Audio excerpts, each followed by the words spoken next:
Iran ও উত্তর কোরিয়ার মধ্যে দীর্ঘদিন ধরে ভালো সম্পর্ক। সামরিক প্রযুক্তি উন্নয়নে তাদের মধ্যে সহযোগিতা রয়েছে বলেও জানা যায়।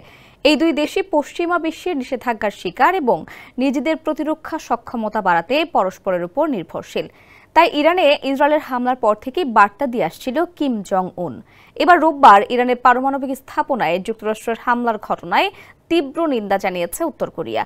কিমের পররাষ্ট্র মন্ত্রণালয়ের এক মুখপাত্র বলেছেন, এই হামলা জাতিসংঘ সনদের লঙ্ঘন এবং মধ্যপ্রাচ্যের বর্তমান উত্তেজনার জন্য ইসরায়েলের অবিরাম যুদ্ধবাজ পদক্ষেপ ও আঞ্চলিক সম্প্রসারণ দায়ী।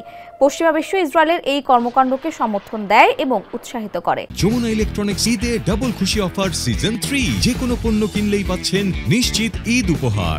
নাম প্রকাশে অনিচ্ছুক ওই কর্মকর্তা সংবাদ মাধ্যম আল জাজিরাকে বলেছেন, উত্তর কোরিয়া যুক্তরাষ্ট্রের ইরানে হামলার তীব্র নিন্দা জানাচ্ছে। একটি সার্বভৌম রাষ্ট্রের আঞ্চলিক অখণ্ডতা ও নিরাপত্তা স্বার্থকে চরমভাবে পদদলিত করা হয়েছে। আন্তর্জাতিক সম্প্রদায়ের প্রতি যুক্তরাষ্ট্র ও ইসরায়েলের সংঘাতপূর্ণ কর্মকাণ্ডের বিরুদ্ধে সর্বসম্মত নিন্দা ও প্রত্যাখ্যানের জোরালো আওয়াজ তোলার আহ্বান জানিয়েছে কিম জং উন সরকার।